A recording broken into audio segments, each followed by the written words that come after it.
The unconscious mind is the author of almost the entirety of the reality of your life. The outer world reflects precisely the inner world. The situations life presents you with and the relationships you have are defined by the unconscious. It may come as a shock, but most of your own behaviors and decisions also are. Now, if you're interested in success, listen to this. Your career and business are an exact reflection of your unconscious mind.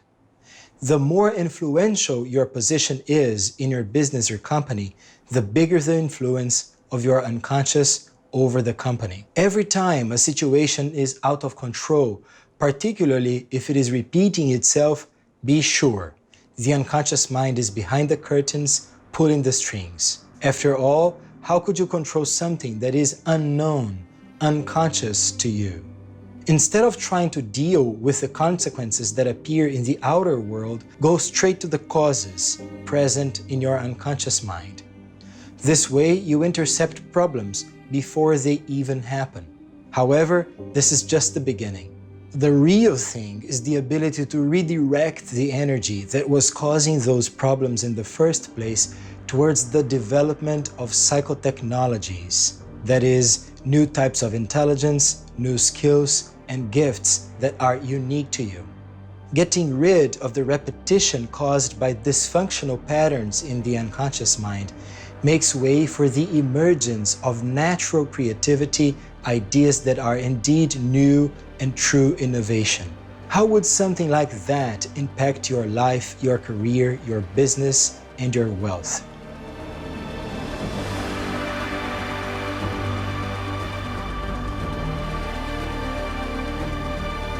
I am Cavalier, a consciousness designer. I am the author of the book Paradigm of Sense, a guide to the consciousness of the fifth dimension. This methodology leads to superior consciousness and the power to create the life of your dreams, literally.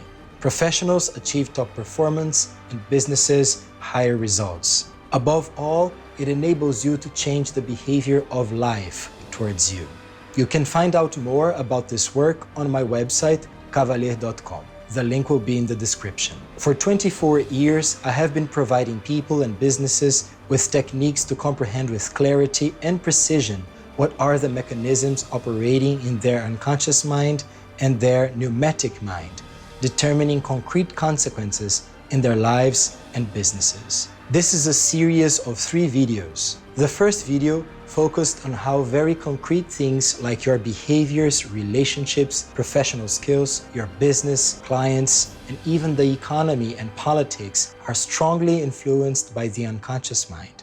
The link will be in the upper right. In the present video, you will see how the unconscious mind operates and how to use its mechanisms to solve problems, develop your awareness, skills, professional performance, and relationships, as well as increase the performance of teams and boost the creativity, innovation, and results of your company. In the last video, you will see what are the psychological algorithms and how to access and optimize their source code, determining your life in order to prevent problems from even happening and develop the fullness of potentials residing in yourself and your life. And now, prepare for a ride through the backstage of reality. Human beings are creatures of habit. We like continuity, stability, predictability. That's how we build our identities, a career, financial stability, support our families, and deliver durable things to society. These are the abilities we develop first on the path of consciousness development. Nevertheless, stability is what it is, stable, meaning things no longer change, you no longer change, or take many years to change. Your identity, therefore the life you create for you and your family, is based on what you think to be right and best. Ultimately, on a series of definitions of who you are. These definitions of who you are simple things of your daily life, like your personality traits, your behaviors, the things you like to do, your desires, your emotions, your thoughts, your morality, and what you will teach your children. These definitions are what you follow in your decision-making process. For example, if you define yourself as a professional, you will choose professional courses of action and avoid the others. Moreover, you will always choose professional courses of action over alternative ones. If you define yourself as an intelligent person, you will always choose to increase your knowledge and use it in creative ways instead of remaining stuck in what you already know. These definitions of who you are and how your life must be are as fixed as the algorithms present in the source code of a computer. They make you forever restricted to the same personality traits, behaviors, desires, tastes, emotions, and thoughts. We like to proudly and continuously affirm our characteristics as who we are, our character. Zero problem with that. Keep your characteristics. The problem is not who you already are. The problem is who you are not yet. Regardless of how bright they are, our identities in the life we have managed to create are extremely limited when compared to all the possibilities available. For example, why would you only be feminine if you could also benefit from masculine abilities or vice versa? Why would you only be rationally intelligent when you could also develop emotional intelligence? Developing types of intelligences or abilities different from those we already have could seem to be something obviously positive and desirable. However, most people strongly resist to that. For example, straight men declare to be passionate about women, but often strongly resist behaving in a feminine way. Rational people often despise being emotional. There is nothing wrong about that. Resistance to opposite is an indispensable stage of consciousness development. In order to create a strongly defined identity and lifestyle, your psychological source code, your psychological algorithms forbid you to be anything different from whom you already are. Behaving in ways opposite to your identity and lifestyle is perceived as diminishing, inferior, shameful, or wrong. You will avoid that at all costs. But what happens to everything that exists beyond the limitations of our identities and lifestyle? It continues to exist outside our consciousness, but not outside ourselves. It continues to exist in the unconscious mind. The unconscious is not a trash bin in which you throw things you no longer want. The unconscious is a part of yourself full of precious potentials yet to be discovered and developed. Moreover, the unconscious is a very sophisticated type of intelligence capable of guiding you through a step-by-step process of self-actualization towards a superior consciousness.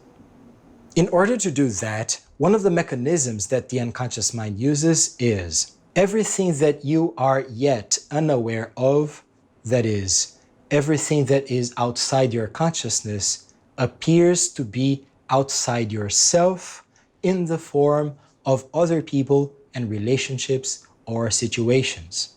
For example, a client continuously judged the authoritarian behavior of her boyfriend. Her unconscious mind, however, made her see that he was in fact able to exert huge power over other people and organizations, creating enormous professional success and wealth. In the end, my client learned to be as powerful, successful, and wealthy as her boyfriend was. It could be a situation. A client was a genius. He formulated a worldview original enough to create unsurmountable social impact, and his lectures were praised by acknowledged professionals. For years, however, he could not publish a book about it. The reason was a peculiar one. He was continuously given the best job positions possible around the world, but there was never time to write the book. The unconscious mind revealed that being a black man who suffered with racism, he allowed himself to excel, but not to be an author and outsmart his own teachers. When he spotted that the ideas that he had thought would make his teachers outraged, he realized those ideas were in fact genius paradigm shifts. The unconscious mind also has technical knowledge that we do not. Almost a year ago, my daughter told me that she was playing computers and buying items inside the games using digital coins. My reaction was judgmental. I thought that it was a silly way of losing money. Months later, a client tried to teach me to invest in cryptocurrency. Again, I declined. Fast forward to today, cryptocurrency is one of my main fields of interest, and tokens related to games for a period of time were among those whose prices increased the fastest. Clearly, the unconscious mind knew cryptocurrency before I did. Given its collective nature, the unconscious mind has huge impact over businesses and organizations. This idea is particularly important for C-levels because the more influential you are in your company, the more your consciousness influences the collective, the company's productivity, and revenue. For example, a CEO complained that his employees were continuously making silly but consequential mistakes, jeopardizing the company's projects and causing huge revenue losses. He dreamt that his father was receiving a reward at the renowned Ivy League college. My client perceived his own intelligence as inferior when compared to his genius father. He unconsciously tried to compensate that by continuously displaying his intelligence as the best one of the entire company. The other professionals were either embarrassed, feeling criticized or humiliated, therefore discouraged to discuss things, bring new ideas, or take action. By spotting this dynamic, the CEO changed his own behavior only, but the result was that an intelligence and creativity boom took place in the company and revenue skyrocketed. Note that in each one of these situations, the client obtained two benefits, not only one. Problems ceased to exist, but on top of that, new skills emerged.